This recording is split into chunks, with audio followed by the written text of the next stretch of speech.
तो आज की क्लास में अपनी जो प्रश्नावली है वो होगी 5.2। कल हमने 5.1 में समांतर श्रेणी का प्रथम पद है उसका सार्वंतर ज्ञात करना सीखा। उसी क्रम में अब हमें समांतर श्रेणी के पदों की संख्या ज्ञात करना सीखेंगे। जैसे हमारा सवाल नंबर 1 कह रहा है कि समांतर श्रेणी 2, 7, 12 का 10वां पद ज्ञात करो। तो इसका सबसे पहले श्रेणी के अन्वय पद का सूत्र लगाएंगे। श्रेणी के अन्वय पद का सूत्र an बराबर a plus n minus 1 Guna d। जो भी सवाल होगा इस पूरी प्रश्नावली में जहाँ भी कोई भी पद पूछा चाहे 18वां, 24वां, 10वां या 40वां, 42वां कोई भी पद पूछें तो हमें इस सूत्र का प्रयोग करना है। जैसे जो श्रेणी है 2, 7, 12 इसमें हम देख रहे हैं कि a का मान 2 है, d का मान दूसरा पद माइनस पहला पद अर्थात 7 माइनस 2 5 होगा और 10वां पद इसमें ज्ञात करना है तो n बराबर 10। ये मान हम सूत्र में लिखेंगे तो an यानी a10 बराबर 2 a का मान प्लस n का मान 10 माइनस 1 फिर d का मान 5। तो इस तरह से a, d और n इनका मान हम सूत्र में लिखेंगे तो a की जगह 2 आ जाएगा, n की जगह 10 आ गया और d की जगह 5 आ गया। अब पहले इस छोटे कोष्ठक को हल करो, 5 से गुणा करो अर्थात 10वां जो पद आएगा a10 बराबर 2 प्लस ये बच गया 9 गुणा 5। a10 बराबर 2 प्लस 9 गुणा 5 यानी 45। a10 बराबर 45 में 2 जोड़ दें 47। अतः श्रेणी का 10वां पद 47 होगा। अतः समांतर श्रेणी का 10वां पद बराबर 47 होगा। ये था पहला भाग। इसी तरह दूसरा भाग करना है। दूसरे भाग में दिया हुआ है √2, 3√2, 5√2 और ज्ञात करना है 18वां पद। तो सर्वप्रथम पहला पद अर्थात a का मान प्रथम पद जिसको a से व्यक्त करते हैं a बराबर √2 सार्वंतर b से व्यक्त करते हैं तो इसका सूत्र होता है दूसरा पद माइनस पहला पद अर्थात 3√2 माइनस √2। यहाँ से √2 कॉमन ले लेंगे 3 माइनस 1, 3 में से 1 है 2 अर्थात 2√2। अब फिर n पद का सूत्र an बराबर a प्लस n माइनस 1 गुणा d जहाँ पर n का मान 18 है। फिर सूत्र में लिखेंगे तो an यानी एक 18वां पद a18 बराबर a का मान √2 प्लस फिर 18 माइनस 1 फिर d की जगह 2√2। 18 में से 1 घटाएंगे 2√2 से गुणा करेंगे तो ये 18 में से 1 गया 17 गुणा 2√2 17 दूनी 34। इसका गुणा करेंगे तो हो जाएगा 34√2। अब यहाँ पर एक रूट है यहाँ पर 34 है, दोनों को जोड़ेंगे तो 34 से 1 35 अर्थात 35√2। अतः श्रेणी का 18वां पद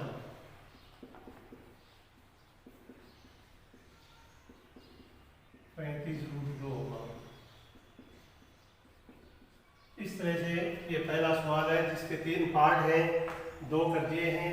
एक विद्यार्थी अभ्यास के लिए समय करेंगे, ढूंढेंगे a का मान कितना है इसमें, d का कितना है और n का कितना है। ये तीनों मान इसमें छुपे हुए हैं। ये आपको ए एन बराबर ए प्लस एन माइनस वन गुना डी सूत्र में रखते हुए इनका हल करना है। अब सवाल नंबर 2। सवाल नंबर 2 दिया हुआ है कि 21, 18, 15 इसका कौन सा पद है -81 है।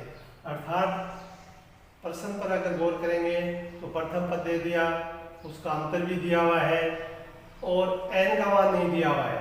तो इस सवाल को हल करने के लिए पहले हम श्रेणी लिखेंगे, जिसको श्रेणी जिसमें 21, 18, 15 और फिर लास्ट का जो मान दिया हुआ है वो है -81।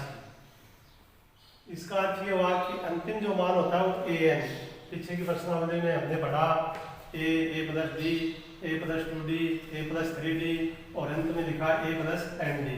तो वो जो अंतिम मान है वो होता है ए एन।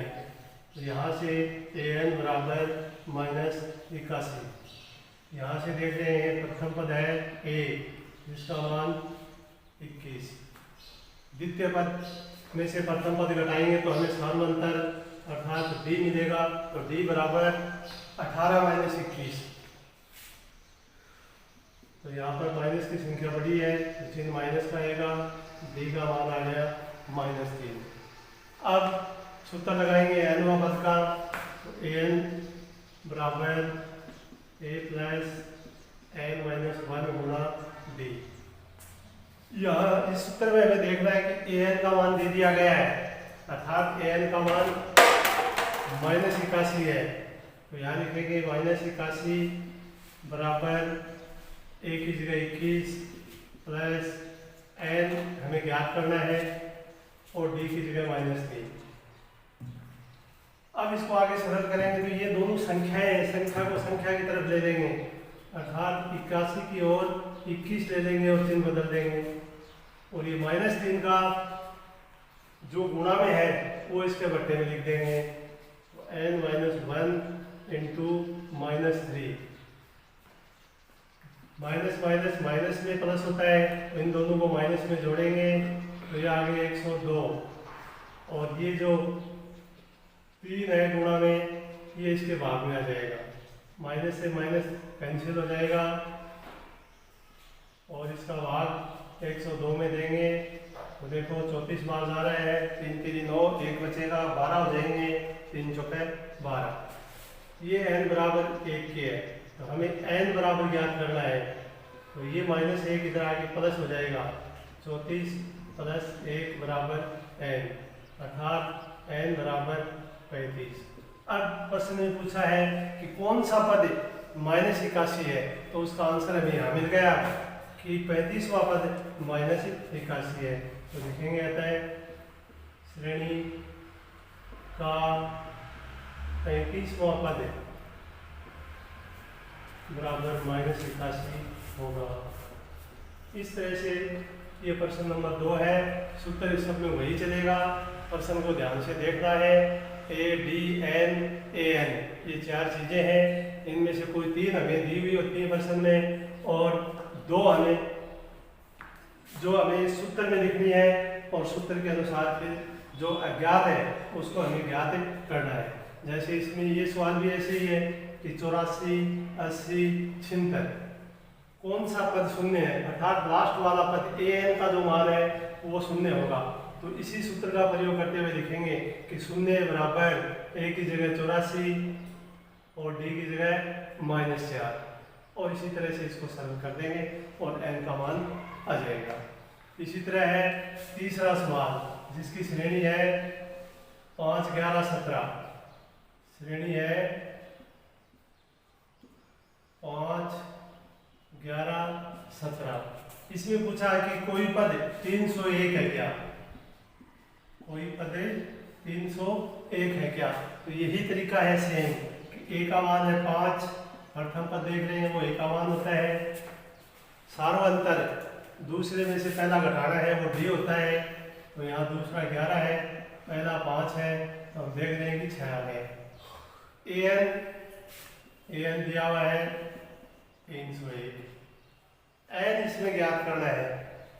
तो एन ज्ञात करने के लिए सूत्र लगा देंगे वही, ए एन बराबर ए प्लस एन माइनस वन गुणा डी। इस सूत्र में मान रखेंगे, ए एन की जगह लिखेंगे 301, ए की जगह 5 प्लस एन माइनस वन और डी की जगह 6।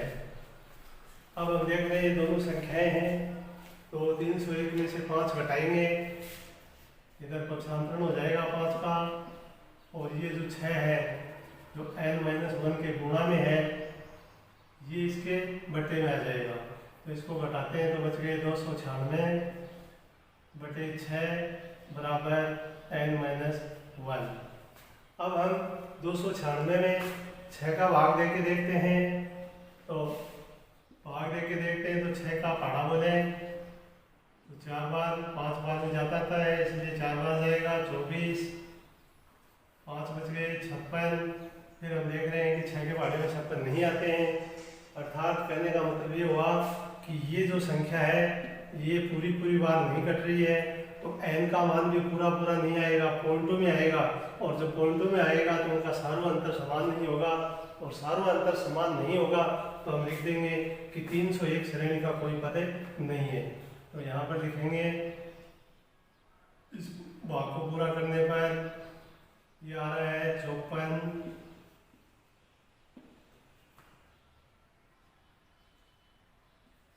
यानी 49.33 आ रहा है इसका भाग बराबर n माइनस वन।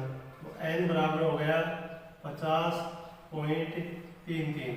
यहाँ ये जो मान है पूर्णांक में नहीं है, पूरा नहीं है, अतः हम लिखेंगे 301 इस समांतर श्रेणी का पद संभव नहीं है।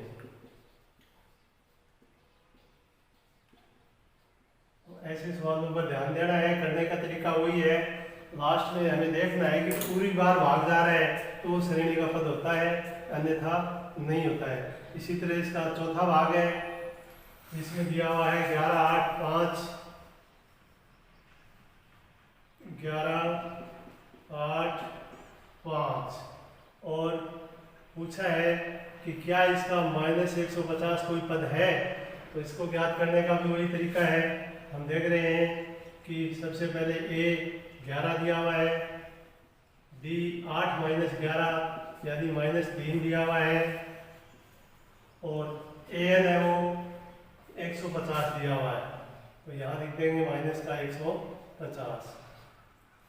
अब इसी सूत्र का प्रयोग करते हुए फिर हम इसके अंदर मान रखेंगे, तो an की जगह लिख रहे हैं -150 बराबर 11 plus n minus one, d की जगह -3।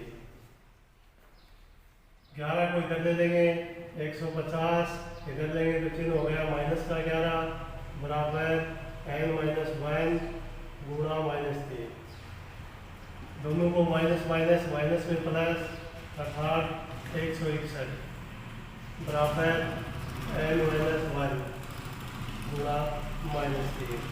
अब ये चिपकी हुई संख्या इसके भाग में आ जाएगी, तो -161 बटे -3, माइनस से माइनस कटेगा। अब इसका भाग देंगे, यदि ये पूरा पूरा जाएगा तो ये इस श्रेणी का पद है, अन्यथा नहीं है। तो हम देख रहे हैं कि भाग पूरा पूरा नहीं जा रहा है, क्योंकि 5 3 15 होते हैं और 1 बच गया 11, 3 का भाग 11 में देंगे तो 3 बार जाएगा, 3 3 9, 2 बच जाएंगे, अर्थात 53.66 आ रहा है। ये भी पॉइंटों में आ रहा है, तो n का मान आता है 54.66, जो कि संभव नहीं है, क्योंकि पूरा पूर्णांक में मान होना चाहिए। अतः लिख देंगे यह है पद -150 श्रेणी के लिए संभव नहीं है।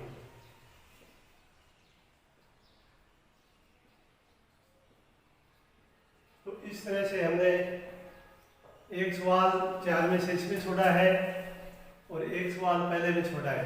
जो विद्यार्थियों को खुद करना है। सूत्र यही रहेगा, तरीका यही है, आगे बढ़ेंगे।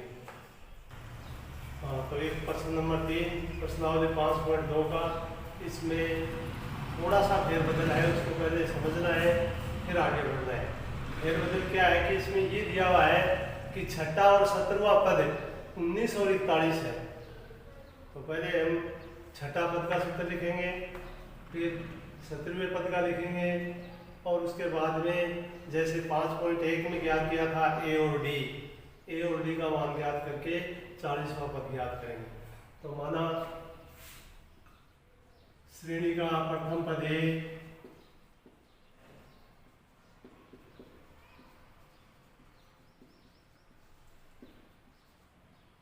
तथा सार्वंतर डी हो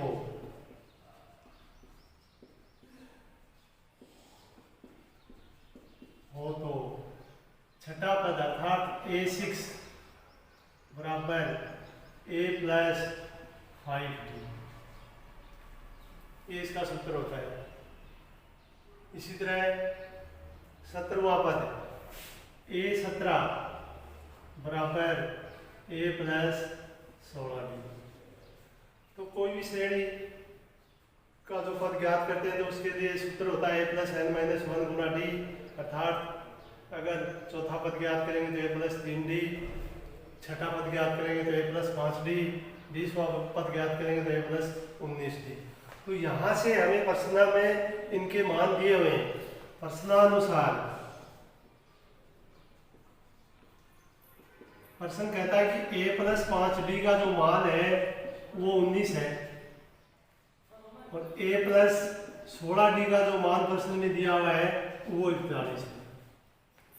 इस हिसाब से हम प्रश्न को लिख लेंगे, फिर इनको समीकरण रूप दे देंगे कि ये पहला समीकरण है, ये दूसरा समीकरण है। अब यहाँ समीकरण को हल करने के लिए हम देख रहे हैं कि A बराबर है, तो ये घटाने के बाद में A से A कट जाएगा, D का मान आ जाएगा। D का मान समीकरण 1 में लिखकर फिर A का मान प्राप्त करेंगे। तो हम क्या लिखेंगे कि समीकरण 1 में से समीकरण 2 को घटाने पर, अब घटाने का अर्थ ये है कि समान पद में से समान पद घटाना है, अर्थात A में से A घटाना है तो कुछ नहीं बचेगा। D में से D घटाना है तो प्लस माइनस करते हैं तो -11 बच रहे हैं। क्यों? क्योंकि यहाँ 16 है, ऊपर है 5 है, 16 में से 5 गए तो D के बच गए 11D। इसी तरह यहाँ 41 है, यहाँ 19 है, 19 - 41 अर्थात -22 कटाएंगे तो 22 आएंगे। अब माइनस दोनों तरफ है, कट जाएगा तो D का मान आ जाएगा 22/11 बराबर 2। अब ये D का मान समीकरण 1 में रख देंगे। समीकरण 1 में रखने पर समीकरण 1 ये है A + 5D, A + 5D, D आते 2 लिख देंगे क्योंकि हमने D का मान 2 प्राप्त कर लिया, बराबर 19। अब 5 का 2 से गुणा करेंगे तो 10 होता है, और 10 का पक्षांतरण करेंगे तो प्लस का माइनस हो जाता है, अर्थात यहाँ जो +10 है वो इधर जाकर माइनस हो जाएगा और A का मान हमें प्राप्त हो गया 9। इस तरह से हमने A और D ज्ञात कर लिया। अब प्रश्न पूछ रहा है 40वां पद, तो 40वें पद का सूत्र लगा देंगे। 40वां पद बराबर A + 39D, क्योंकि हमारे पास A और D दोनों के मान आ गए हैं, और A का मान है 9 और D का मान है 2। 39 को 2 से गुणा करेंगे तो ये हो गया 78, और जोड़ देंगे तो उत्तर प्राप्त हो गया 87। इस तरह से हम श्रेणी के 2 पदों से A और D ज्ञात करते हुए जो भी प्रश्न पद पूछा जाता है उसका आंसर लिखेंगे।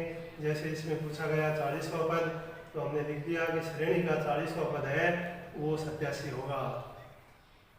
इसी क्रम में अगला सवाल है कि किसी समांतर श्रेणी का तीसरा और 9वां पद, अर्थात हमें तीसरे पद का सूत्र लगाना है, 9वें पद का लगाना है, और उनके मान हमें क्रम से 4 और -8 दिए हुए हैं, वो लिखने हैं और फिर उसका शून्य पद ज्ञात करना है। तो सवाल नंबर 4 के लिए हम देख रहे हैं, माना श्रेणी का प्रथम पद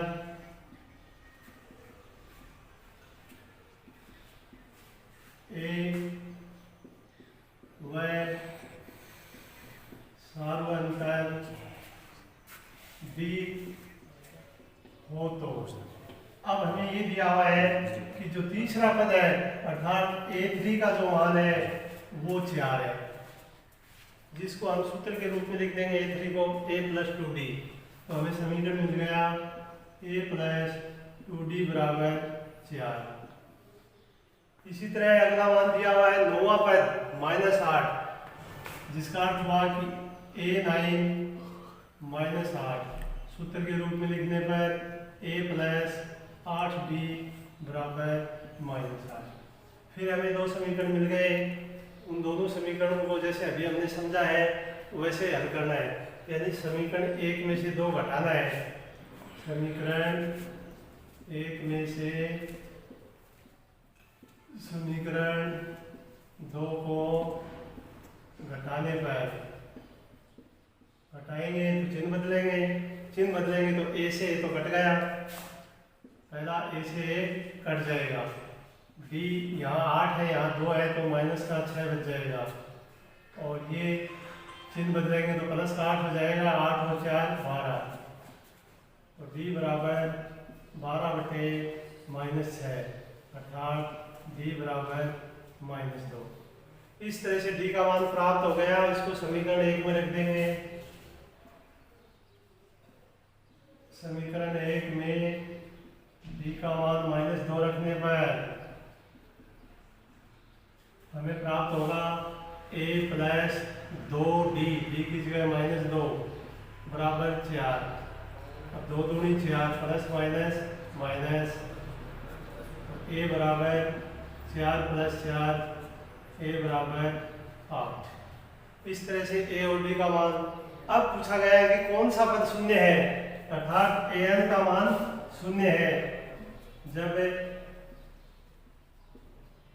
An बराबर 0 हो तो इसको हम लिख देंगे An बराबर A + n-1 गुणा D। मान लिखेंगे 0 बराबर A का मान अभी आया था 8 प्लस D का मान आया था -2।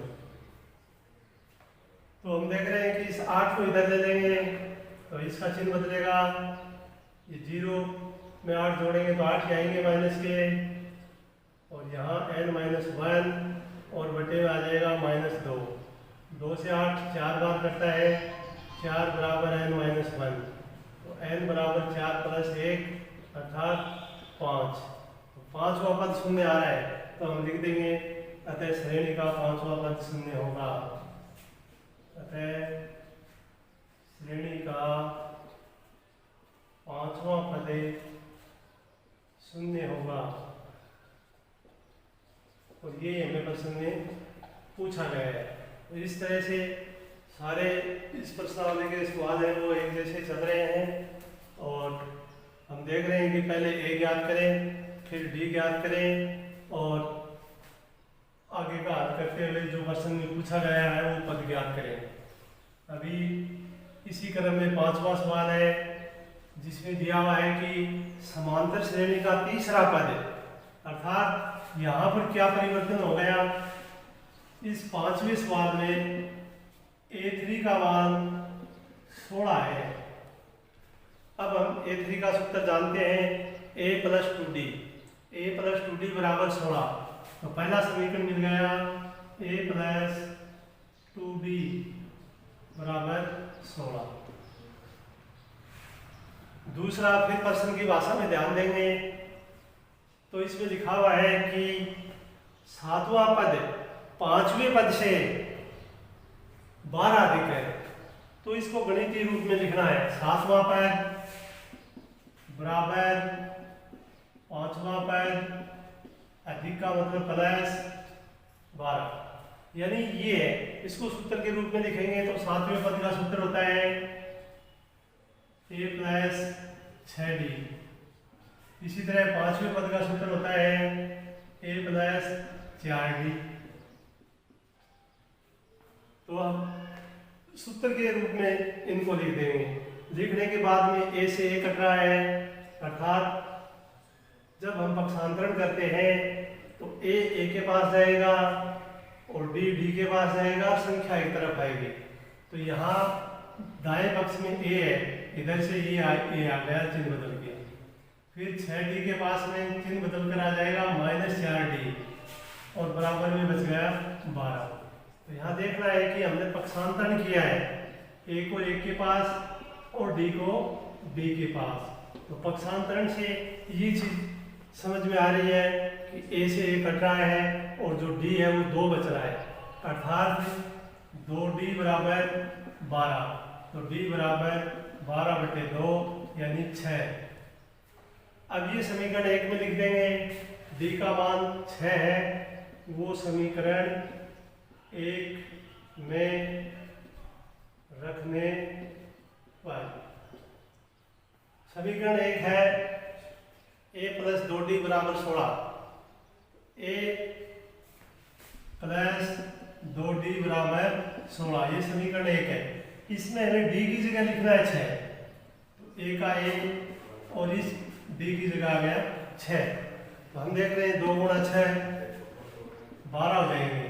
तो a बराबर 12, ये पक्षांतरण करेंगे तो प्लस की जगह चिन्ह माइनस हो जाएगा और 16 में से 12 घटाएंगे तो a का मान 4 प्राप्त होगा।